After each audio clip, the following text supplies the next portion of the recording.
بسم اللہ الرحمن الرحیم الحمدللہ والصلاة والسلام علی رسول اللہ اما بعد۔ سورۃ البقرہ آیت 122۔ یا بنی اسرائیل اذکروا نعمتی التی انعمت علیکم وانی فضلتکم علی العالمین۔ بنی اسرائیل میری نعمت یاد کرو، انعمت علیکم جو میں نے تم پر انعام کیا۔ یہ وہی انعام ہے جس کا ہم سورۃ الفاتحہ کے اندر ذکر پڑھائے ہیں۔ یہ کو محض دنیا کے کھانے پینے اور دنیا کی ترقی نہیں ہے۔ اذکروا نعمت اللہ علیکم اذ جعل فیکم انبیاء وجعلکم ملوکا وآتاکم ما لم یؤت احدا من العالمین۔ ان کے اندر سے انبیاء کھڑے کرنا اور ایک بہت بڑی تعداد اللہ تعالیٰ کے عبادت گزاروں کی، جو نسلاً بعد نسلاً ان کو قومی سطح پر اللہ رب العزت کی عبادت کروائیں، اور یہ اپنی اجتماعی شکل کے اندر اللہ تعالیٰ کی عبادت کی ایک مثال اور ایک نمونہ بن کر رہے روئے زمین پر۔ اجتماعی سطح پر عبادت گزار قوم ہونا، موحد ہونا، جس کو ہم آج کے دور میں مسلم معاشرہ کہتے ہیں، یہ ایک نعمت تھی جو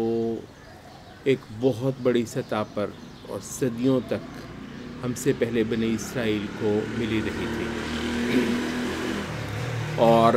اب ان کے سامنے اس رسالت کے سلسلے کا آخری رسول آ چکا ہوا تھا کہ جس کے رسالت پر ان کو ایمان لانے کی دعوت دی جا رہی ہے، اور ان کو خبردار کیا جا رہا ہے کہ میرے عذاب سے ڈر جاؤ، واتقوا یوما لا تجزی نفس عن نفس شیئا۔ رسول اللہ صلی اللہ علیہ وسلم کی رسالت پر ایمان نہ لانے کی صورت میں صاف عذاب کی وعید، کسی لگی لپٹی کے بغیر، جس میں عربوں کے بعد سب سے پہلے مخاطب جزیرہ عرب میں رہنے والی یہ بنی اسرائیل کے قبائل تھے۔ البتہ یہ قرآن مجید کا یہ انذار اور یہ خبردار کرنا اس آخری آسمانی رسالت پر ایمان نہ لانے کے حوالے سے تو وہ روئے زمین کے تمام لوگوں کو ہے، اور آخرت کا کچھ یہاں پر ایک نقشہ ہے کہ جب کسی کے کام کوئی نفس نہیں آئے گی۔ یہ خاص طور پر بنی اسرائیل کو مخاطب، کیونکہ ایک مینٹیلٹی تھی کہ ہمارے تو بڑے، ہمارے تو ولی بڑے تھے، ہم تو ولیوں کی اولادیں ہیں اور ہم تو نبیوں کی اولادیں ہیں۔ یہ اپنے آبا کے اندر بعض انبیاء، بعض صالحین، بعض اولیاء گزرے ہیں، تو یہ کچھ لوگوں کو بدکاری کے لیے خصوصی طور پر ایک سند اور ایک سہارا فراہم کرنے کا باعث بناتا ہے شیطان۔ تو اس خاص ذہنیت کو کہ تم بے شک وہ ہو، لیکن جہاں ایمان کا تقاضا تمہارے سامنے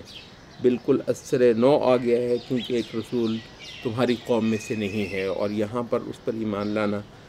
بوجوہ ایک آزمائش ہے، تو یہاں اپنے بڑوں کا کوئی سہارا ذہن کے اندر آنا یہ صاف شیطان کا بہکاوا ہے۔ اور اس کے ساتھ پھر یہ ہے کہ وَلَا يُقْبَلُ مِنَّا عَدْلٌ وَلَا تَنفَعُهَا شَفَاعَةٌ۔ یہ اس دنیا کے اندر یہ جو ہوتا ہے نا، قوم، قبیلہ، سہارا، یہ برادری، یہ خاص اس دنیا کا ایک تصور ہے۔ آخرت کے اندر سوائے اس کے کہ انسان کا اس مالک کے ساتھ معاملہ، کوئی اور شے نہیں ہے۔ اور اگر بیچ میں وہ جو ہے نا کہ کچھ صالحین کی شفاعت وغیرہ، تو وہ بھی دراصل ایمان کے ساتھ مشروط ہے کہ کوئی کم از کم درجہ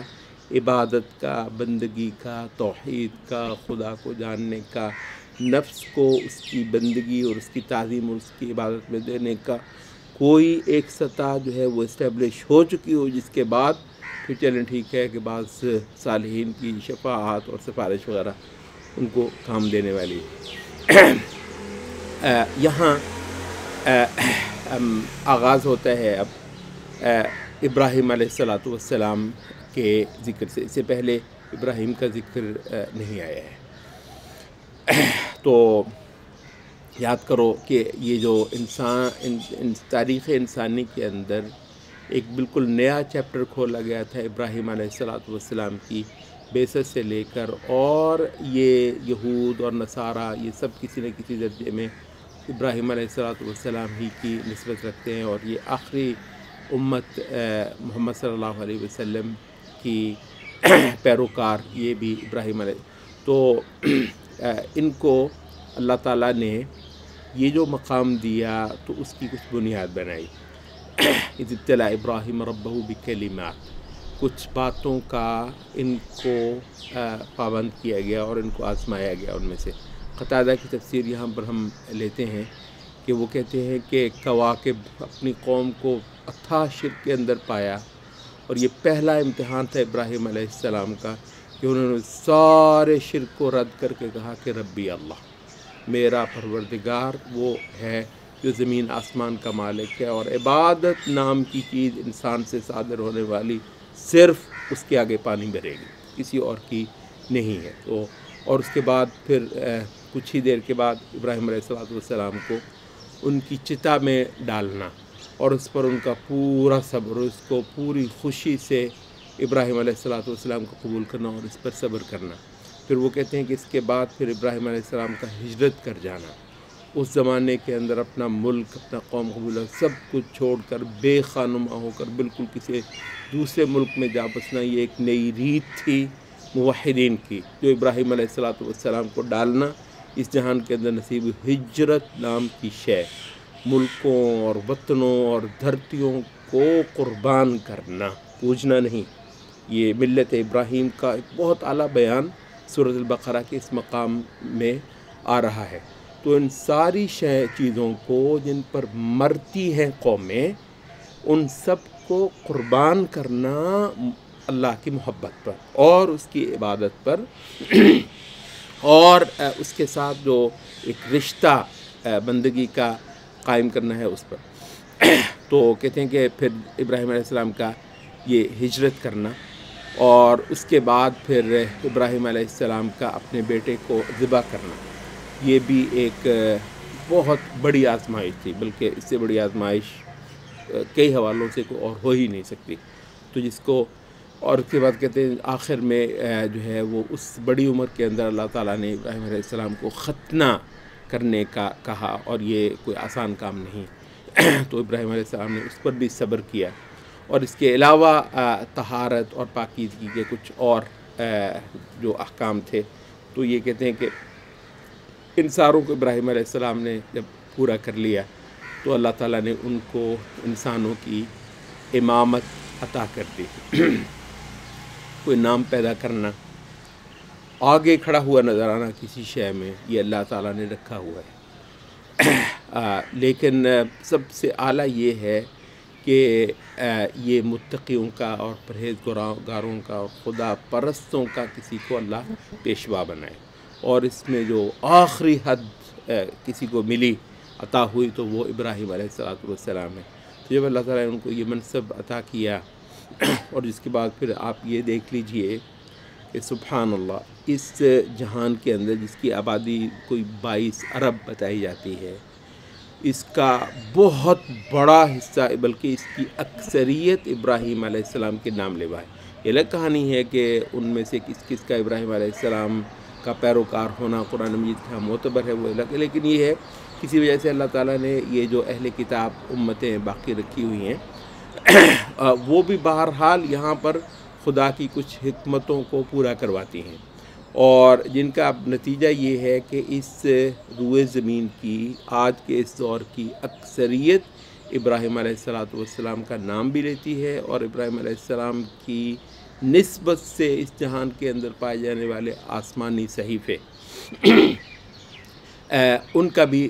دم بھرتی ہے۔ تو ابراہیم علیہ السلام نے اس موقع پر جب ان کو یہ پیشوائی عطا کی گئی انسانیت کی، تو کہا اللہ تعالیٰ سے عرض کی کہ وہ ان کی اولاد کو بھی نصیب ہو. فرمایا کہ یہ میرا یہ ہے ظالموں کو البتہ شامل نہیں ہے. تو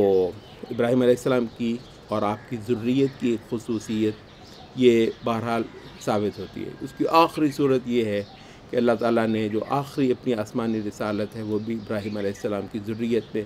کی، اور رسول اللہ صلی اللہ علیہ وسلم کی قوم قریش کو بھی کچھ خاص فضیلتوں سے نوازا اس امت کے اندر. اور یہ جو ہے نا، یہ ہم پہلے شروع سے پڑھ چکے ہیں کہ جب اللہ تعالیٰ نے آدم علیہ السلام، اللہ اگر کسی کو فضیلت دے،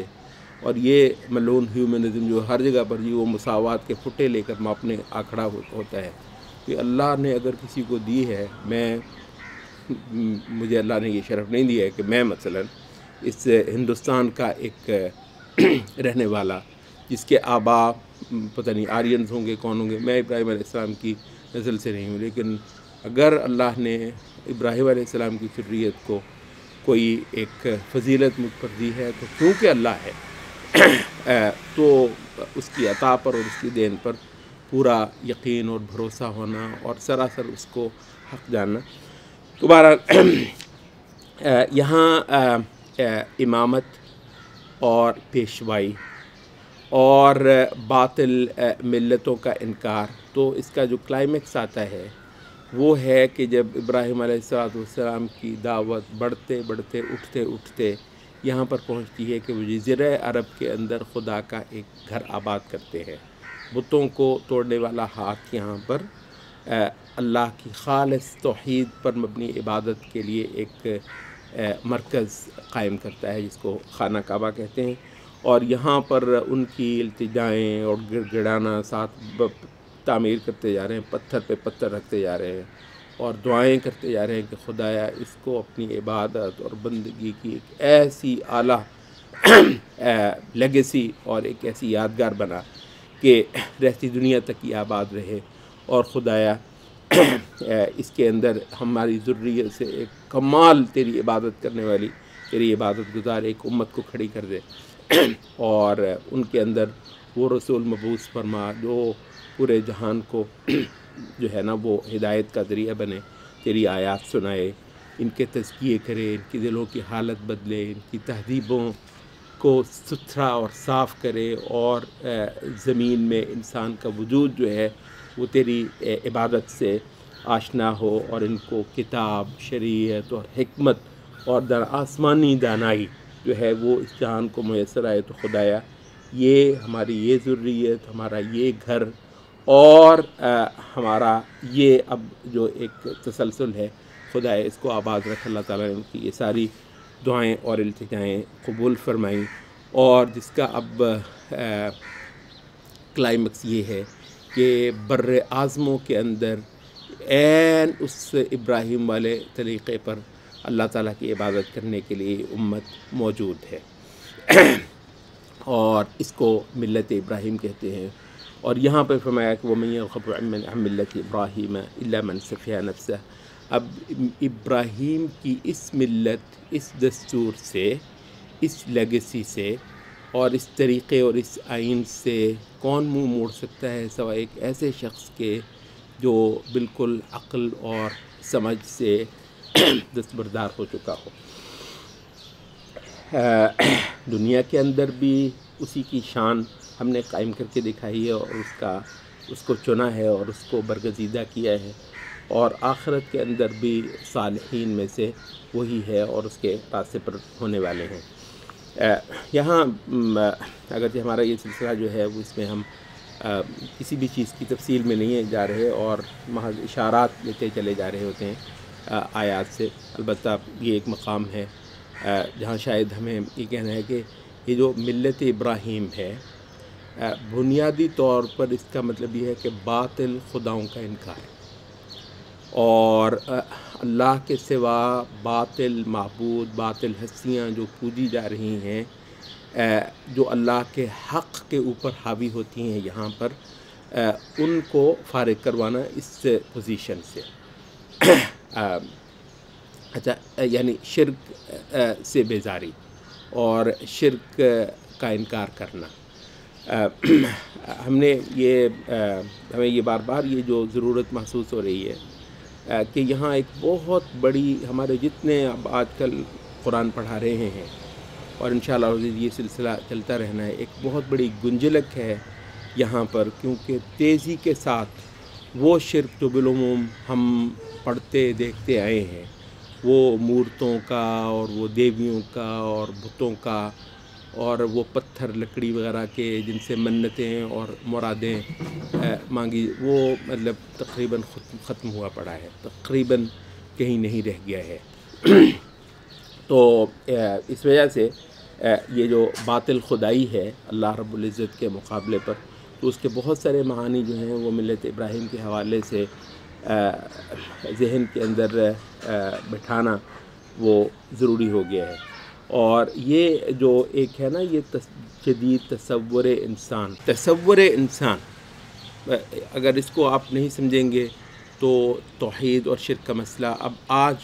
اور اب کے بعد جب تک یہ ماڈرن ویو ہے اس جہان کا، وہ اس وقت تک آپ کو یہ توحید کا یہ تصور نہیں ملنے والا، جب تک آپ یہ جدید تصور انسان کے اندر انسان کی خدائی جو ہے وہ مقرر کی ہوئی ہے۔ اور یہ جو ماڈرن پیکیج ہے، یہ ہمارے بہت سارے لوگوں کو اللہ نے اتنی سی سمجھ دی کہ جناب یہ جو ماڈرنزم ہے اور یہ جو ماڈرن سٹیٹ ہے اور یہ جو ماڈرن سوسائٹی ہے، یہ سول سوسائٹی،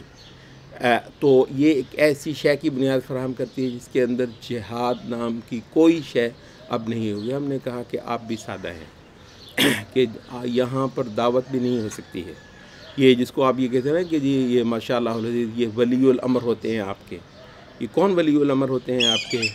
یہ وہ ہوتے ہیں جو کیونکہ ماڈرن سٹیٹ اور نیشن سٹیٹ ہوتی ہے، تو یہ تو چھوڑ دیں کہ یہ جہاد نہیں کریں گے یا نہیں کر سکیں گے، یہ جہاد کرنے کے مجاز نہیں مانے جائیں گے۔ آپ یہ تصور کر سکتے ہیں کہ آج کی ریاست کا، مسلمانوں کی، اسلامی ریاست کے یہ جتنے سربراہ ہیں، یہ مثلاً انڈیا سے کہہ رہے ہوں کہ اللہ کے ساتھ شرک نہ کرو، وَمَن يَرْغَبُ عَن مِّلَّةِ إِبْرَاهِيمَ إِلَّا مَن سَفِهَ نَفْسَهُ۔ ابراہیم کون تھا؟ وہ لوگوں کو شرک سے روکتا تھا۔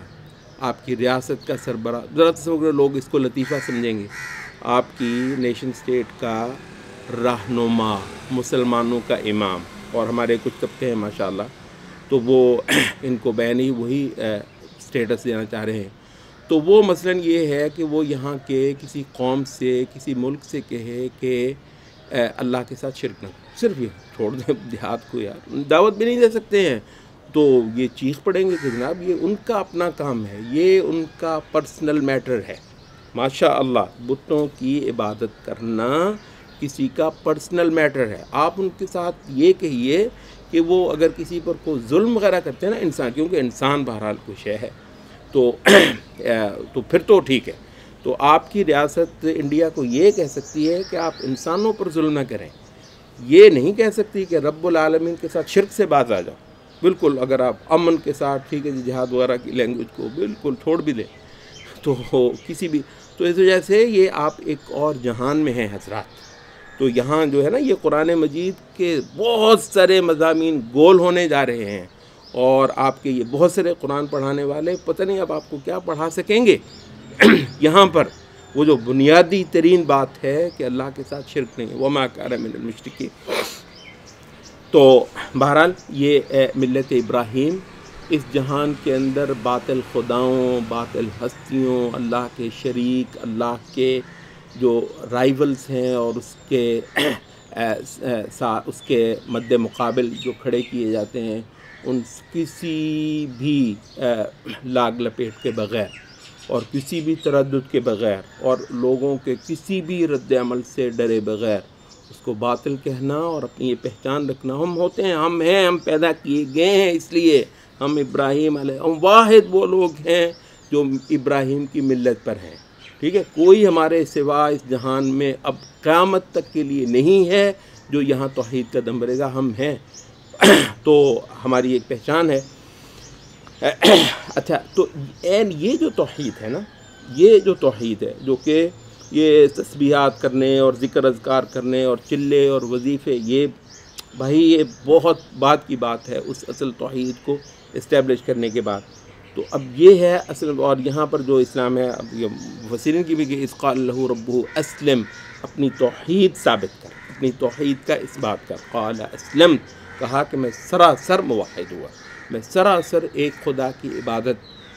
کے اندر اپنے آپ کو دینے والا ہوا اور سارے باطل خداؤں کی نفی کرنے والا ہوا۔ اور یہی ووصّیٰ بہا ابراہیم بنی، اسی بات کی تلقین کر کے رخصت ہوا ابراہیم اس جہان سے اپنے بیٹوں کو، ویعقوب، اور یعقوب کو بھی کل فکر اپنے جاتے وقت، دنیا چھوڑتے وقت یہ تھی کہ یا بنی ان اللہ اصطفیٰ لکم الدین، میرے بیٹو، میری اولادو، خدا نے تمہارے لیے یہ دین، یہ توحید اور اس توحید کو اپنی پہچان، یہ اللہ نے تمہارے لیے پسند فرمایا، اس کو چنا ہے۔ کہ چائنا کی ہوگی کہ جی وہ مصنوعات بناتا ہے، تمہاری پہچان ہے کیا؟ کس چیز کے لیے مرتے ہو صبح و شام؟ تمہارے زور، تمہارے ساری سٹریس، تمہارے سارے جو ہیں وہ تلقینیں، وہ کس چیز پہ ہوتی ہیں؟ کیا ہے، کس چیز کے لیے رکھے؟ کوئی ایسی بھی قوم ہے اس جہان کے اندر جو اس کی عبادت کی پہچان بنی ہونے کے لیے رکھی گئی ہو؟ ظالمو تم ہو۔ تو کہنے لگا ان اللہ اصطفیٰ لکم الدین یا بنی ان اللہ اصطفیٰ لکم الدین، میرے بیٹو تمہیں اللہ نے اپنے دین کے لیے، اوروں کو پتہ نہیں کس کس شے کے لیے چن لیا، تمہیں اپنے دین کے لیے، فلا تموتن الا وانتم مسلمون، ہرگز تم کو موت نہ ہے این اس اسلام اور سوائے اس اسلام اور توحید کے اوپر۔ اور کیا تم اس وقت بھی حاضر تھے جب یعقوب کو موت کا وقت پیش آ چکا تھا اور اس کے بیٹے جوان اس کے ارد گرد کھڑے تھے، تو وہ کہنے لگا کہ اذ قال لبنیہ ما تعبدون من بعدی، میرے بیٹو میرے بعد تم عبادت مجھے بتاؤ کس کی کرو گے؟ سبحان اللہ، یعنی کیا ان کی زندگی کے اندر ان کو پتہ نہیں کہ یہ کون ہے؟ یہ ایک چیز ہوتی ہے کہ جو واحد چھوڑ کے جانے کے لیے آخری درجے میں تلقینیں کی جاتی ہیں، اور ان سے زبان کبھی مسلمان کی خاموش نہیں ہوتی اور کبھی اس کا جی نہیں بھرتا۔ تو انہوں نے یقین دلایا اس بوڑھے باپ کو، موحدین کے اس امام کو، کہ ہم عبادت کریں گے تو تیرے الہ کی، اور تیرے آبا، یہ بھی آبا ہے، یہ آبا کہاں، یہ بھی ایک تصور ہے، کیسا خوبصورت ہے۔ تیرے آبا جو ابراہیم ہوتے ہیں اور جو اسماعیل ہوتے ہیں اور جو اسحاق ہوتے ہیں، این ان کے اس سچے واحد یکتا الہ کی وَنَحْنُ لَهُ مُسْلِمُونَ، اور سراسر ہم اس کے موحد عبادت گزار فرما بردار ہو کر رہیں گے۔ اور کیونکہ یہ سامنے سارا یہ جو ہو رہا ہے بیان، یہ دو قوموں کو ہو رہا ہے، ان میں سے ایک یہود کہلاتے ہیں اپنے آپ کو اور ایک نصارہ کہلاتے ہیں، جو کہ جو کوئی منیمم ریفلیکشن ہو سکتی تھی ملت ابراہیم کی، اس سے ہٹ چکے ہیں۔ یہ یہود وہ اس وقت کے جب محمد صلی اللہ علیہ وسلم کی بعثت ہوتی ہے، اور آپ کے سامنے کھڑے یہود اور عیسائی، جن کے اندر منیمم ریکوائرمنٹ ملت ابراہیم کی اور ابراہیم علیہ السلام والی پہچان اور عبادت رکھنے کی، وہ اب نہیں پائی جا رہی۔ تو ان کا ہے وہ کو اور لوگ تھے، تم کو اور لوگ ہو، اور یہاں آج ماشاءاللہ دراز ہماری تراویح اور ہمارے قرآن جو چل رہے ہیں، سوچنا کچھ ہم کو بھی ہے، پتہ نہیں وہ کوئی ہمارے بھی کوئی آبا ہوتے تھے، قالوا نعبد الہک و الہ آبائک ابراہیم و اسماعیل و اسحاق، آبا ہمارے بھی ہوتے تھے، بتوں کو توڑتے تھے، بت کدے گراتے تھے، خدا کے ساتھ پوجے جانے والے جو معبود تھے ان کو تہ خاک کرتے تھے، اور بت خانے گرانے کے بعد مسجدیں آباد کرتے تھے، اور مسجدوں کی آبادی خانہ کعبہ کی صورت میں وہ ہمیں یہاں پر دکھائی بھی گئی ہے۔ تو کہا وہ ایک قوم تھی، گزر گئی، اور ان کے لیے ان کی کمائی تمہارے لیے تمہاری کمائی، اور تمہیں ان کے بارے میں سوال نہیں کیا جانے والا۔ کیونکہ ان لوگوں کی بار بار کی تکرار یہی ہے کہ تم عیسائی بنو اور تم یہودی بنو، جبکہ عیسائی اور یہودی دو ایک ایسی پہچانیں ہیں، ہم نے کہا بعثت محمدی کے وقت، جو کہ ابراہیم علیہ السلام والی ملت کی منیمم ترجمانی بھی نہیں کرتی ہیں۔ تو ان سے کہا کہ نہیں، یہ نہیں، بلکہ عین وہ رنگ جو ابراہیم میں تھا اور جو کہ آج تم کو اگر نظر آ سکتا ہے تو محمد صلی اللہ علیہ وسلم، محمد صلی اللہ علیہ وسلم کی تعلیمات، اس کے انگ کے اندر غیر اللہ کی خدائی کا انکار بولتا ہے، اور آسمان کی سے اتری ہوئی ہدایت کے ساتھ تمسک، جس کے اندر کوئی قبیلے کی پرستش، قوم کی پرستش، نسل کی پرستش جو ہے وہ نہیں پائی جاتی ہے۔ تو عین یہ ایک موحدانہ طرز عمل جس پر یہ پوجتے رہے اللہ تعالیٰ کو، اور ان پر اللہ تعالیٰ اپنی شریعتیں اتارتا رہا، ایک لمبی لڑی ہے یہاں پر۔ اور بعض اس میں ہے کہ نبی صلی اللہ علیہ وسلم بطور اپنے بعض نمازوں میں بطور خاص یہ آیات تلاوت کرتے تھے، قُلُوا آمَنَّا بِاللَّهِ وَمَا أُنزِلَ إِلَيْنَا وَمَا أُنزِلَ إِلَىٰ إِبْرَاهِيمَ وَإِسْمَاعِيلَ وَإِسْحَاقَ وَيَعْقُوبَ۔ بہت پیچھے ہم جاتے ہیں، بڑے گہرے ہیں، بہت بڑی ہستی ہے اس مسلمان کی، روز ازل سے اللہ کی عبادت کرنے والے، ان کے ساتھ اس کی ایک وابستگی ہے۔ تو تاریخ میں پیچھے اس کی جڑیں بھی گہری ہیں، اور روئے زمین پر اس کا پھیلاؤ بھی جو ہے وہ بہت بڑا ہے۔ اتنا بڑا ہے یہ مسلمان جو کہ اللہ رب العزت کی عبادت کا آج سچا وارث ہے۔ لا نفرق بین احد منہم ونحن لہ مسلمون۔ اور ایسا ایک ایمان اگر یہ یہود و نصارہ لے آئیں، اے مسلمانوں، اے صحابہ، فإن آمنوا بمثل ما آمنتم به فقد، مجھے ایسا ہی ایمان چاہیے، اسی رنگ کا اور اسی طرز کا اور اسی انداز کا۔ اور یہی ہے خدا کا رنگ، صبغۃ اللہ، ومن احسن من اللہ صبغۃ۔ اس کے اندر وہ جو رنگ، وہ جو ابراہیم علیہ السلام والے رنگ کو پھیکا کرنے کے بعد یہ کچھ اور رنگ انہوں نے چڑھائے ہیں، جو کہ ایک عیسائیت ہے اور ایک یہودیت ہے، اور جو کہ اللہ رب العزت کو اب قبول نہیں ہے، اس کو ہٹا کر عین وہ صحیح بندگی اور عبادت والا اور توحید والا جو رنگ ہے وہ اللہ تعالیٰ کو تم پر درکار ہے۔ یہ جو اب ایک عمل ہے، اب یہ ایک باطن بھی ہے اور ایک ظاہر بھی ہے۔ توحید اور عبادت ظاہر میں بھی ہے اور باطن میں بھی ہے۔ اس کی جو اسپرٹ ہے اور اس کی جو حقیقت ہے وہ بتا دی گئی ہے۔ البتہ اس کی ایک ابراہیم کی لیگیسی کا وارث ہونا، تحویل قبلہ کے اس کی صورت میں ایک بہت بڑا بیان سامنے آیا ہے، اور وہ رسول اللہ صلی اللہ علیہ وسلم کا اپنی نبوت کے آغاز میں نماز پڑھنا اس قبلے کی طرف کو، جو کہ اس وقت تک کے لیے یہ اہل کتاب جس کی طرف کو یہود پڑھتے ہیں، تو اب ان سے پھیر کر واپس ابراہیم علیہ السلام کی اتباع کا جو ایک مظہر ہے یہ خانہ کعبہ، اس کی طرف کو کرایا جائے، تو اس کا یہاں پر وہ ایک بیان ہے۔ اور یہاں پھر جو ایک مضمون بیان ہوا ہے اس کے اندر، وَكَذَلِكَ جَعَلْنَاكُمْ أُمَّةً وَسَطًا لِتَكُونُوا شُهَدَاءَ۔ یہ صحابہ کو اب جو اللہ تعالیٰ کی عبادت کا اعلیٰ نقشہ اور نمونہ اور بہترین اور صحیح ترین عبادت کا نمونہ بنایا ہے، اعلیٰ ترین امت ہیں، تاکہ یہ تمام انسانیت کے اوپر گواہ ہوں۔ اور صحابہ کا یہ تسلسل نسلاً بعد نسل انشاءاللہ العزیز قیامت تک ہونا ہے، کیونکہ الناس لتکونوا شہداء علی الناس، انسان اب قیامت تک ہیں، اور لوگوں نے صحابہ کا وہ سارا کچھ جو ہے وہ کتابوں میں نہیں پڑھنا، بلکہ صحابہ کا ایک نسلاً بعد نسل اس زمین پر ایک واقعاتی، حقیقی، معاشرتی کردار، جس کو ہم نے کہا کہ اہل السنہ والجماعہ، ان کے دستور، ایک ایک دستور پہ صحابہ کے یہاں لوگوں نے کیا کچھ نہیں کیا۔ ان کو ہجرتیں کرنی پڑیں، دیس نکالے لینے پڑے، پھانسیاں لینی پڑیں، البتہ دین کی اس حقیقت کو جو صحابہ والی ہے قیامت تک لے کر چلنے والے اللہ نے انسانوں پر حجت قائم کرنے کے لیے وہ رکھے ہیں۔ یہ مضمون جو ہے اس کے یہ جیسے ہی اختتام پذیر ہوتا ہے، اور رسالت کا یہ نبی صلی اللہ علیہ وسلم کی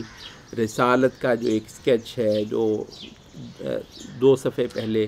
ابراہیم علیہ السلام اور اسماعیل علیہ السلام دونوں کی دعا کی صورت میں بیان ہوا ہے، ربنا وابعث فیہم رسولا منہم یتلو علیہم آیاتہ، وہ جو ہے اب ایک عملی تصویر کی صورت میں یہاں پر کما ارسلنا فیکم رسولا، وہ جو دعا ہوئی تھی اب وہ عمل کی صورت میں پوری ہوئی اس جہان کو دکھائی جا رہی ہے۔ کما ارسلنا فیکم رسولا منکم یتلو علیکم آیاتنا، ہماری آیات اب پڑھ کر سنانے کے لیے، اور وہ یزکیکم، تمہارے تزکیے کرنے کے لیے، تمہاری حالت کو بدلنے کے لیے، تمہارا ظاہر باطن خدا کی مطلوبہ تصویر بنا دینے کے لیے، اور تم کو کتاب کے، شریعت کے، وہ آسمانی الہام کے وہ سارے اسباق جو ہیں وہ پڑھانے سکھانے کے لیے، والحکمہ، اور جو آسمانی دانائی ہے وہ تمہیں دینے کے لیے، وہ یعلمکم ما لم تکونوا تعلمون، کبھی سوچ بھی نہیں سکتے تھے، کبھی تم وہ جانتے بھی نہیں تھے، ایسے تم کو علوم دیے۔ یہی سبحان اللہ محمد صلی اللہ علیہ وسلم کا اٹھایا ہوا خدا کی عبادت کا یہ آسمانی عمل تھوڑے ہی عشروں کے اندر اور 2-3 نسلوں کے اندر یہ یورپ میں اور افریقہ کے اندر اور ایشیا کے آخری کناروں تک جا کر جو ہے وہ لوگوں پر حجت بنا ہوا تھا۔ تو وہ یعلمکم، یہ سارے ائمہ تھے تہذیبوں کے اور معاشرتوں کے۔ فاذکرونی اذکرکم، سبحان اللہ، یہ وہ نعمت جو تھوڑی دیر پہلے اللہ تعالیٰ نے بنی اسرائیل پر کی تھی، یہ بدرجہ تمام اللہ تعالیٰ نے پھر اب اس امت پر کی ہے۔ تو اب مجھ کو یاد کرنا اور میں تم کو یاد کروں گا۔ واشکروا لی، اور ایسی بڑی نعمت پر میرا شکر کرنا، ولا تکفرون، اور دیکھنا اس نعمت کی ناشکری مت کرنا۔ صراط الذین انعمت علیہم۔ اب جہاں پر یہ مضمون سرے لگا تو اب کہتے ہیں کہ یہاں سے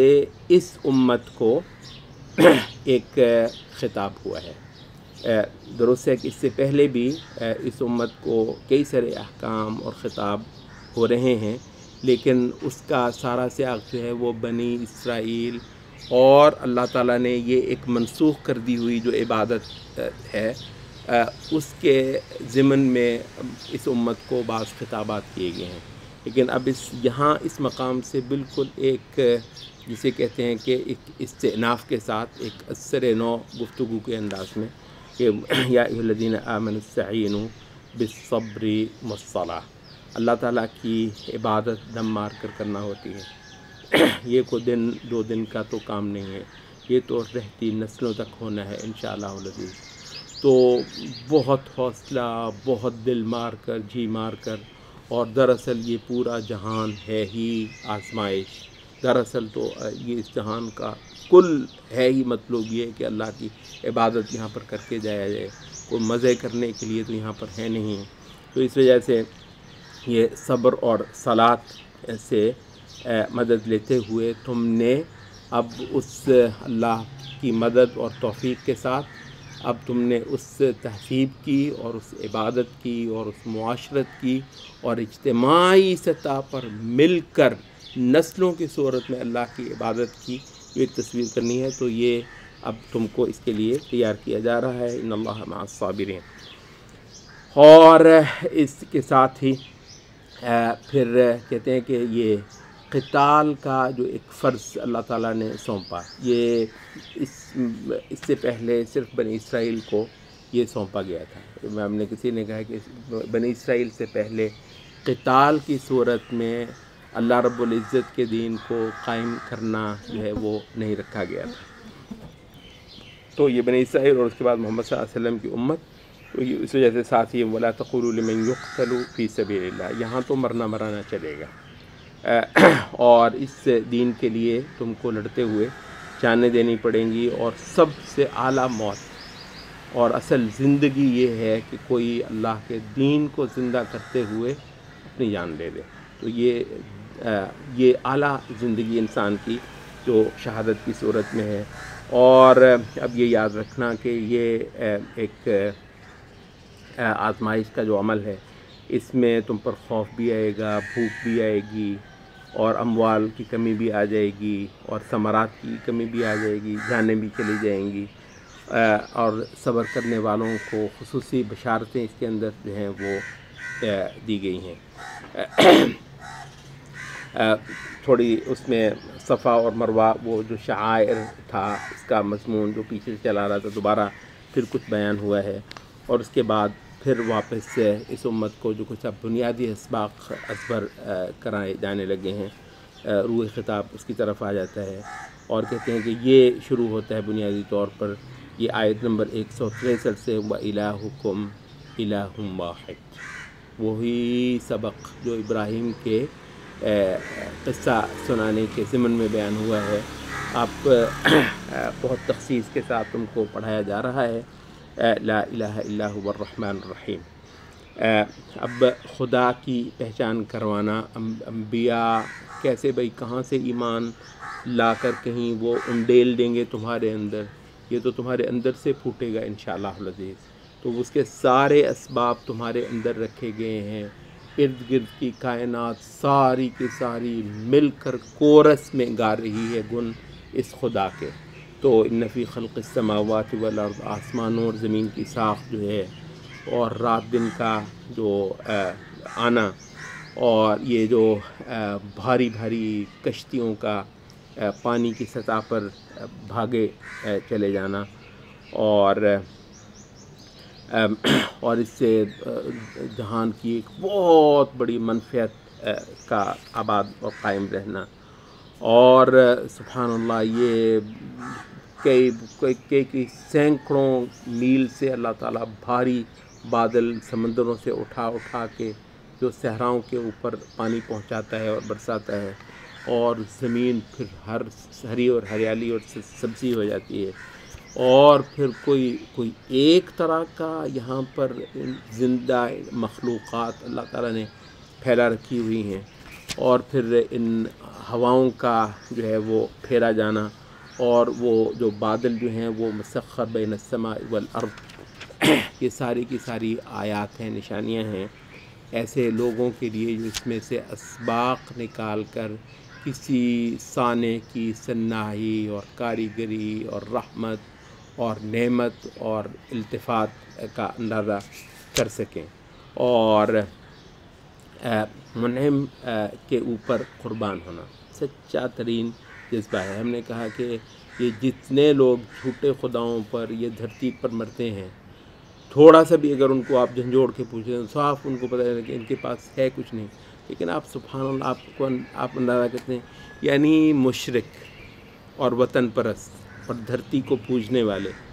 یہ جاننے کے باوجود کہ ان کے اپنے اندر کوئی قوت نہیں، اس کے باوجود دھرتی پہ مرنے کا بھی ایک مزہ ہے،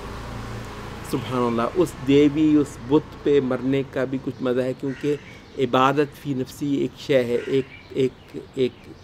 ایک تڑپ ہے، ایک پیاس ہے انسان کے اندر کی، وہ کسی بھی شے پہ مرتی ہے، سبحان اللہ، ایک جھوٹے خدا پہ بھی مرتے ہوئے اچھا خاصا لوگوں کو ایک تسکین ہوتی ہے، لوگوں کو ہوتی ہے، تو پھر ان لوگوں کا کیا حال ہو جو صحیح نعمتوں کے مالک سے آگاہ ہو چکے ہیں اپنی اس صحیح فطرت کی وجہ سے، اس کا ایک مضمون یہاں پر بیان ہوا کہ ارد گرد میں خدا کی قوتیں، اس کی طاقتیں، اس کی کاریگری، اس کی صناعی اور اس کی نعمتیں اور اس کی ربوبیت کو ملاحظہ کرنا، اور پھر انبیاء کے ذریعے سے اس خدا کی صفات سے آگاہ، تو جن لوگوں کو اس خدا سے واسطہ پڑا، عبادت تو ایک سچا جذبہ ہے، مر مٹنا کسی کی شان پہ اور کسی کی بڑائی پہ، یہ تو اللہ نے رکھا ہوا، چھوٹی چھوٹی شے کی بڑائی پہ جو ہے یہ مرنے کے لیے تیار ہو جاتا ہے اور پاگل ہو جاتا ہے، بپھر جاتا ہے، اس پہ کچھ سننا برداشت نہیں کرتا ہے اپنی ان ہستیوں کے لیے، تو پھر ان لوگوں کا کیا حال ہو جن کو واقعتاً سچا خدا ملا ہوا ہے، اور اس کے اندر جو ہے ان کا وجدان بھی، ان کی فطرت بھی، ان کی روح بھی، اور ان کا قلب بھی، اور پھر اوپر سے شریعت کی جو روشنی ہے وہ بھی، ساری کی ساری مل کر ان کو اس خدا کے ساتھ جوڑتے ہیں۔ تو اس وجہ سے یہاں پر ایسے بھی ہیں جو اللہ تعالیٰ کے ہمسر کھڑے کرتے ہیں، اور ان کے ایسے گرویدہ ہیں، جبکہ یہ جو ایمان والے ہیں یہ ان سے بڑھ کر اللہ سے محبت کر کے دکھاتے ہیں، اور اللہ کی گرویدگی ہوتی ہے، جس کا پھر درجہ اختتام یہ ہے کہ پھر یہ جہاد کرتے ہیں اللہ کے راستے میں، اور یہ جو سہارے ہیں تو عبادت ہے ہی سارے کا سارا سہارا. میں سب کچھ دے کر اصل شے کیا ہے، کہیں اللہ کا سہارا مجھ کو حاصل ہو جائے تو عبادت ہوتی ہی کسی کا سہارا لینے کے لیے. سب کچھ دے کر آخر میں کوئی ایسی یقین دہانی ہوتی ہے کہ مجھے کچھ وہ مطلب یہ سب کچھ دینے کے باوجود میں جیتا. میں نے جان دی، میں نے مال دیا، میں نے اپنے بچوں کا پیٹ کاٹ کر کوئی شے معبود کے چرنوں میں رکھ دی، تو وہی اس کی خوشنودی کوئی ایسی اعلیٰ شے ہے کہ میں پیاس سے بھوک سے تنگ ہونے کے باوجود مجھے اس میں کوئی شے ملتی ہے، تو اس کو کہتے ہیں سہارا. تو عبادت اصل میں سہارا پانا ہے کسی کا. تو لیکن وہ ہیں جھوٹے سہارے سارے. تو یہاں پر یہ ہے کہ تبرأ الذین اتبعوا من الذین اتبعوا. عبادت فی نفسی کیونکہ بہت اعلیٰ جذبہ ہے، لیکن اس کا محل کیونکہ یہ سارے جھوٹے خدا تھے تو ان سے زیادہ گھاٹے والے کوئی نہیں ہے. جب وہ سارے سہارے سب سہارے جو ہیں وہ چیخ چیخ کر کہیں گے کہ ہمارا نام مت لو، تو ہماری عبادت تم نے کی کہاں؟ تو وہ ان سے دستبرداریاں کریں گے.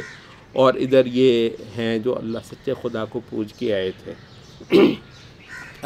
ان کو جو ہے وہ سچا خدا اپنے سارے سہاروں کے ساتھ اور اپنی ساری مدد کے ساتھ اور اپنے سارے انعامات کے ساتھ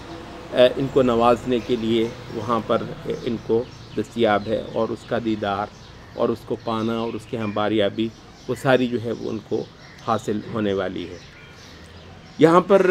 ایک بیان جو ہے وہ اب کیونکہ ہم نے کہا کہ سورۃ البقرہ یہ آسمانی رسالت کا تہذیبی معاشرتی ظہور، اور اس کو خلافت بھی کہتے ہیں. سورۃ البقرہ کی جو ایک مجموعی فضا ہے بنیادی طور پر وہ اس شے کا بیان ہے. تو اب اس میں جو ہے ایک تہذیب کا بہت سارا تعلق اموال کے ساتھ ہوتا ہے. تو اب کھانا پینا مال اس کے حوالے سے جو ہے وہ بیان ہے کہ، اور سب سے پہلے یہ ہے کہ حلال اور طیب چیزیں جو ہیں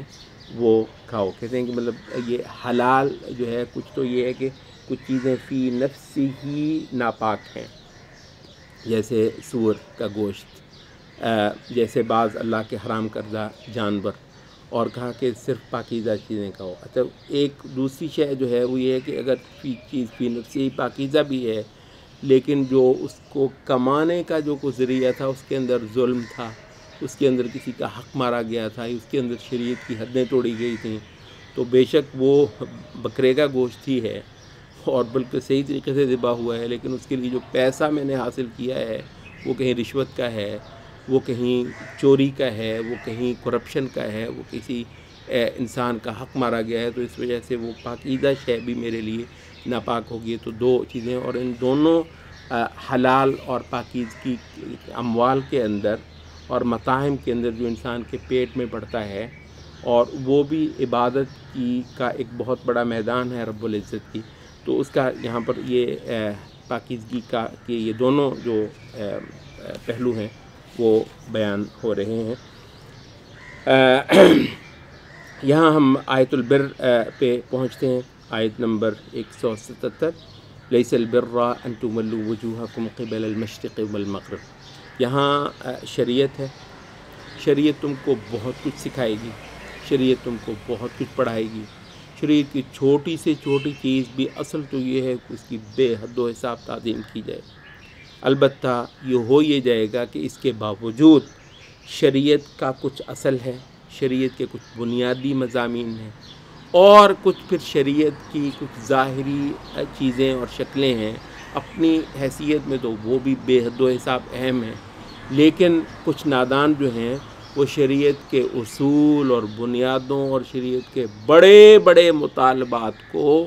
جو ہیں وہ اوجھل کر بیٹھیں گے اپنی نظروں سے. شریعت کے بعض ایسے امور جو کہ شریعت خود کہتی ہے کہ یہ میرے بنیادی مضامین نہیں اور میرے بنیادی مطالبے یہ نہیں ہیں. تو اس طرح کہا گیا کہ یہ کل جو ہے نا یہی کر لینا کہ یہ نماز ادھر کو ہے یا ادھر کو ہے، یہ کل مضمون نہیں ہے خدا کی عبادت کا، بلکہ اصل مضمون خدا کی عبادت کا من آمن باللہ، جس کے اندر خدا کی خشیت، محبت، تعظیم اور خدا کی پرستش جو ہے وہ بولتی ہے، اور ایمان باللہ میں تمام کے تمام ارکان ایمان جو ہے وہ آ جاتے ہیں۔ وہ یہاں پر ارکان ایمان کا کچھ بیان بھی ہوا ہے، والیوم الآخر والملائکۃ والکتاب والنبیین۔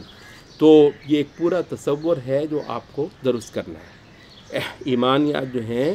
وہ ایک بہت بڑا تصور ہے، اللہ، اس کے فرشتے، اس کی کتابیں، اس کی رسالتیں۔ اس حوالے سے تو آپ تاریخ تک کے حوالے سے رسالتوں پر آپ ایمان کیسے لے کر آئیں گے جب تک تاریخ انسانی کے حوالے سے آپ ایک خاص پوزیشن نہیں لیتے، جو کہ یہ اس وقت کا یہ جو اینتھروپولوجی ہے، یہ ملعون جو آپ کو ایک نئے انداز سے انسان کے وجود کی تاریخ پڑھانا چاہتا ہے۔ تو وہ جو لوگ جو ہے نا، جو یہاں پر روئے زمین پر آسمانی رسالتوں کی بارش ہوئی ہے اور آسمانی کتابوں کی بارش ہوئی ہے، اور یہاں پر قوموں کی قومیں رسالتوں کی تکذیب کی وجہ سے یہ یہاں پر دفن کر دی گئی ہیں، تباہ و برباد کر دی گئی ہیں۔ تو اس وجہ سے ہم نے کہا کہ یہ جو ارکان ایمان ہیں، اللہ، فرشتے، آخرت، کتابیں، رسالتیں، یہ سارا کچھ جو ہے بہت بڑا تصور جو ہے مختلف انداز کا یہ بناتے ہیں۔ تو یہ مطلوب ہے آیت البر۔ اور پھر وآت المال علی حبہ ذوی القربہ، یہ جو ہے نا پیٹ کاٹ کر اللہ کی محبت کا ثبوت دینا، اپنا جو ہے وہ ذوی القربہ کو، اپنے رشتہ داروں کو، یتیموں کو، مسکینوں کو دینا۔ یہ اس قوم کے اوپر سبحان اللہ یہ ڈر رہی تھی آج سے کچھ عشرے پہلے، اور کئی عشرے ان کے یہ کہ کمیونزم اس کے بچوں کو کھا نہ جائے، جو غریب کا جو ہے وہ نعرہ لگا رہا ہے۔ سبحان اللہ، اس امت کے اندر جو یہ پڑھ رہی ہے وآت المال علی حبہ ذوی القربى والیتامى والمساکین وابن السبیل والسائلین وفی الرقاب، یہ ان ساروں کو کھلانا، یہ تو انبیاء کی دعوت کے بنیادی مضامین میں سے ایک مضمون ہے۔ تو کہاں ہے ہمارا وہ بیانیہ؟ ہمارے یہ جو ہے مطلب ہماری یہ بستیوں کے اندر یہ جو بہت بڑا فرق ہے، اتنے امیر ہیں یا اتنے غریب ہیں، یہ تو سودی، ساہوکار، سرمایہ دار معاشروں کے کچھ رونے ہیں۔ جو خدا پرست معاشرے ہیں ان کے کب یہ رونے ہوا کرتے ہیں۔ اقام الصلاۃ، اور اس کے بعد پھر یہ نفس کا جو ہے خدا کو پانا نماز کی صورت میں، زکوٰۃ کی صورت میں، والموفون بعہدہم اذا عاہدوا، اور اپنے عہد کی پاسداری کرنا۔ یہ پورا ایک انسانی رویہ ہے جو عبادت کا ایک بہت بڑا عمل ہے، اور صرف اس ایک ہی اسکیچ والموفون بعہدہم اذا عاہدوا، دنیا قربان ہوتی ہے اس کے حسن پہ، جب انبیاء کے تربیت دیے ہوئے، انبیاء کے تیار ہوئے انسان جب ان کو یوں نظر آتے ہیں۔ والصابرین فی البأساء والضراء، مشکلوں کے اندر جو مالی ہوں یا انسان کے بدن کو لاحق ہوں، ہر موقع کے اوپر یہ لوگ اللہ رب العزت کے فیصلوں پر اور اس کی قدر پر صبر کرنے والے، وحین الباس، اور لڑائی کے وقت یہ نرے مولوی نہیں ہوتے ہیں، یہ نرے عبادت گزار نہیں ہوتے ہیں۔ جب جنگیں ہوتی ہیں، لڑائیاں ہوتی ہیں، تو وہاں بہادری کی داستانیں بھی یہ اللہ کی مدد اور توفیق سے رقم کرنے والے ہوتے ہیں۔ اولئک الذین صدقوا، اتنا متنوع عبادت کا ایک جیتا جاگتا کردار، یہ مجھ کو مطلوب۔ اولئک الذین صدقوا، خدا کے ساتھ کسی نے سچ بولا ہے تو اس ایسی عبادت کی جامع تصویر والے شخص نے وہ اولئک هم المتقون، وہ جو متقیوں کی بات ہم کرتے ہیں نا، وہ متقی نہیں ہیں جن کو یہ لوگ سمجھتے ہیں وہ بس یہ اللہ اللہ کر رہے ہوں جی متقی ہوتے ہیں، اور مخصوص قسم کا حلیہ بنا رکھا ہوا تو وہ متقی ہوتے ہیں۔ آیت البر کا یہ آپ ایک جامعیت دیکھیے، اور ایک وسعت اور ایک تنوع دیکھیے، تو ایسے متنوع صورت میں خدا کے طلبگار جو ہوتے ہیں انہی کو متقی مانتے ہیں۔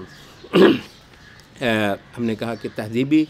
ایک ظہور اللہ کی عبادت کا، اجتماعی معاشرتی تہذیبی ظہور، تو اس کے لیے سورت سب سے بڑا ریزروائر احکام کا سورۃ البقرہ، قصاص کے احکامات ہیں جن کو ہم یہاں پر تفصیل میں بیان نہیں کرتے۔ یہ قصاص، یہ جس کی اگر کوئی آدمی مارا جاتا ہے تو جان کے بدلے جان، یا پھر اگر اس کے کچھ اعضاء تلف کرتا ہے کوئی تو ٹانگ کے بدلے ٹانگ، آنکھ کے بدلے آنکھ، دانت کے بدلے دانت وغیرہ، تو یہ قصاص ہوتا ہے۔ پھر وصیت کے جو ہیں وہ احکام یہاں پر بیان ہوتے ہیں، اور پھر روزے کے احکام بیان ہونے شروع ہو جاتے ہیں، جو کہ ارکان اسلام میں سے چوتھا رکن ہے۔ ارکان اسلام میں سے یا ایھا الذین آمنوا کتب علیکم الصیام، پیاس، سبحان اللہ، یعنی کہتے ہیں کہ اتنی متنوع رکھی ہے اللہ رب العزت نے، خاص طور پر اس آخری آسمانی شریعت میں عبادت اتنی انداز، کیونکہ نفس انسانی کی بے شمار تہیں ہیں، اور اس کی ہر تہ کے اندر ایک مخصوص عبادت اللہ کو مطلوب ہوتی ہے۔ تو کہتے ہیں جتنا متنوع عبادت اس آخری آسمانی شریعت کے اندر رکھی گئی ہے، اتنی پہلے کبھی نہیں تھی۔ تو یہ جو ہے نا، یہ آپ کی انتڑیاں بھی عبادت کرتی ہیں، ٹھیک ہے، آپ کا معدہ بھی عبادت کرتا ہے، اور آپ کے یہ جو ہے نا پیاس اور بھوک کے جتنے یہ کوئی اس کو محسوس کرنے والے کوئی قوا ہوتے ہیں آپ کے اندر، ان ساروں کو خدا پرستی جو ہے وہ سکھائی گئی ہے، جس سے ایک کمال انداز کا صبر، حوصلہ، برداشت اور خدا پر قربان ہونا، اپنے نفس کی سب سے محبوب چیزوں کو ذبح کرنا، قربان کرنا خدا کی محبتوں کے اوپر۔ تو بعض چیزیں بہت چھوٹے چھوٹے رویے ہوں گے، بعض ان میں سے بڑے بڑے رویے ہوں گے، البتہ یہ کہ کل یہ ہے کہ ان ساری چیزوں میں یعنی یہ جو ہے نا، یہ محبوب وہ ہر قسم کے محبوب کو خدا کی محبت پر قربان کرنا اس کی عبادت ہے۔ تو یہ کھانا، یہ پینا، اور جو تیسری چیز جو بنوم ذکر نہیں ہوتی، یدعو طعامہ بشہوتہ، وہ اپنا کھانا پینا چھوڑتا ہے اور اپنی شہوت کو چھوڑتا ہے۔ یہ شہوت کیا ہے؟ جو میاں بیوی کا جو ایک تعلق ہے، تو وہ بھی ان پورے اس عمل سے، اور اہل علم نے کہا کہ یہ دونوں عمل کیا ہیں، کھانا پینا چھوڑنا، یہ کیا ہے؟ کہتے ہیں یہ وہ فرشتے، وہ ابراہیم علیہ السلام کے مہمان بنے، ہاتھ ہی نہیں بڑھا رہے، وہ پریشان ہو گئے، کہنے لگے نہیں ہم تیرے رب کے بھیجے ہوئے فرشتے ہیں۔ تو فرشتے کھاتے پیتے نہیں، اچھا فرشتوں کے ساتھ اللہ تعالیٰ نے یہ جو جنسی عمل ہے وہ نہیں رکھا ہوا، اچھا تو کہتے ہیں کہ یہ جو ہے پورا دن آپ گویا فرشتے ہیں، یعنی ایک مہینے میں آپ وہ جو فرشتوں والی کوئی عبادت ہے، یا جو فرشتوں والی کچھ کیفیت ہے اس گوشت پوش کی مخلوق کو، اس مہینے سے اور اس شعور سے بھی کچھ گزارا جاتا ہے۔ یہ پاس نہیں جائے گا اپنی بیوی کے اور کھانے اور پینے کے، تو اور اس میں بہت توجہ رکھے گا اللہ رب العزت کی طرف، اور اس کی تسبیح کرے گا اور اس کی محبت پر فدا ہوگا۔ تو اور ظاہر ہے اس کے اندر تو اللہ نے رکھا ہے معدہ، تو پل پل کے اوپر اس سے مانگے گا کہ مجھے پیاس لگی ہے، مجھے بھوک لگی ہے، تو جتنی بار معدہ مانگے گا اتنی بار یہ اس کو بتائے گا کہ میں دراصل کسی اور کی محبت کی حالت میں گزر رہا ہوں، اور تجھ کو پیاسا رکھ کر جو مجھے جو ہے وہ بار بار یاد آئے گا نا کہ میرا اصل مطلوب کو اور ہے، تو میں اس خاص عبادت سے اس وقت جو ہے وہ گزر رہا ہوں۔ لیکن علم کا کہ یہ ایک بہت اہم بات یہ ہے کہ روزے کے اس بیان کے ضمن میں اللہ رب العزت نے اپنی قربت کا ذکر کیا اور اپنے آپ کو پکارنے کا ذکر کیا، وَإِذَا سَأَلَكَ عِبَادِي عَنِّي فَإِنِّي قَرِيبٌ۔ تو یہ جو روزہ ہے نا، یہ جو پیاس ہے، اور یہ جو فرشتوں سے ایک انداز کی ایک مماثلت ہے، اور پاکیزگی کے کچھ خاص مطالب ہیں جو روزے کی صورت میں نفس انسانی کے اوپر ایک واردات کی صورت میں ہے، تو اس کے اندر پھر خدا کی طرف کو رخ ہونا، اور ان رمضان کے ان دنوں کے اندر، پھر ان راتوں کے اندر خدا کو پکارنے کا اور دعا کرنے کا جو ہے وہ ایک عمل ہے، وہ خاص اس مضمون کے اندر بیان ہوا ہے۔ اور یہاں البتہ مال کو پاک کرنا اور لوگوں کے مال کو باطل طور پر نہ کھانا، یہ دوبارہ یہ مضمون جو ہے وہ بیان ہوتا ہے۔ پھر اس کے بعد ایک لمبا سلسلہ چل پڑتا ہے یہ حج کے احکام کا، جس کا ایک خاص تعلق پیچھے جو ابراہیم علیہ السلام اور ان کی جو ایک روایت، ان کی لیگیسی خانہ کعبہ کی صورت میں، پھر آسمانی صورت رسالت، آخری آسمانی رسالت کے یہاں سے ظہور کرنے کی صورت میں ہے، اور پھر اس خانہ کعبہ کا جو ہے وہ حج ارکان اسلام میں شامل کیا گیا ہے، اور خدا پرستی کا ایک بہت بڑا اجتماعی مظہر جو ہے وہ حج ہے، اور خدا کے شعائر اور حرمتوں کو محسوس کرنے کا ایک خاص عمل ہے، جو ہم نے کہا کہ پھر ایک رنگ تھا عبادت کا جو روزے کی صورت میں اللہ کو پیش کیا گیا، اور اب ایک صورت ہے عبادت کا رنگ ہے جو پھر حج اور مشاعر کی صورت میں ہوا رہا ہے۔ تو ایک لمبا بیان یہاں پر اس کا ہے، اور اس کے بعد پھر کچھ تہذیب پاکیزگی کے کچھ مضامین جو ہیں وہ بیان ہوتے ہیں، یہ عورتوں کے اور طہارت کے اور حیض کے اور طلاق اور نکاح کے اور معاشرتی بندھنوں کے اور ذمہ داریوں کے اور نفقات کے اور اولادوں کی تربیت کے اور رضاعت کے اور رضاعت سے بننے والے رشتوں کے اور مالی جو ہے وہ جواب دہی ہے اس کے، تو یہ مضامین جو ہیں وہ ہم اس کی تفصیل میں نہیں جا پا رہے۔ تو یہ جو ہیں عبادت کہاں کہاں جو ہے کن کن رنگوں کے اندر نمودار ہوتی ہے، تو اس کا بیان سورۃ البقرہ کے اندر یہ دوسرے پارے میں چلتا ہے، اور جس کے آخر میں پھر بالکل جا کر وہ جہاد کا ایک بیان جو ہے وہ ہو جاتا ہے، جو کہ بنی اسرائیل کی تاریخ کا ایک پورا چیپٹر ہے۔ طالوت کا جو بیان ہے، طالوت اور جالوت کی جو جنگ ہے، جس میں مسلمان بہت کمزور حالت میں ہو گئے تھے، بنی اسرائیل کے عہد کے مسلمان، لیکن بہت کم من فئۃ قلیلۃ غلبت فئۃ کثیرۃ، بہت بڑے بڑے لشکر اللہ نے مروائے ہیں بہت چھوٹی چھوٹی جماعتوں سے۔ ہمت اور حوصلہ جو ہے یہ سبحان اللہ، یہ قرآن پڑھنے والوں کو کبھی ان کے ہاتھ سے نہیں جاتا، ہمت اور حوصلہ، یعنی قرآن پڑھنے والی امت بس رو ہی رہی ہو اور سوائے گریہ زاری کے مارے گئے، کوئی امید نہیں، سبحان اللہ، قرآن پڑھنا اور پھر کوئی امید نہیں ہے۔ تو اب یہ ہے کہ اللہ تعالیٰ کی مدد اور توفیق کے اوپر ہونا، اور اگر اس میں کچھ کمی ہے تو دوبارہ اپنی اس عبادت کو جانچنا، دیکھنا، پرکھنا، اور اس کے اندر جو کوئی بہت بڑے کچھ جھول ہیں ان کو درست کرنا۔ تو یہ تھا جو یہ دوسرا پارہ ہمارا آج جو ہے وہ مطلب کچھ ایک اچٹتے سے انداز میں ہم نے بعض اس کے مقامات دیکھے،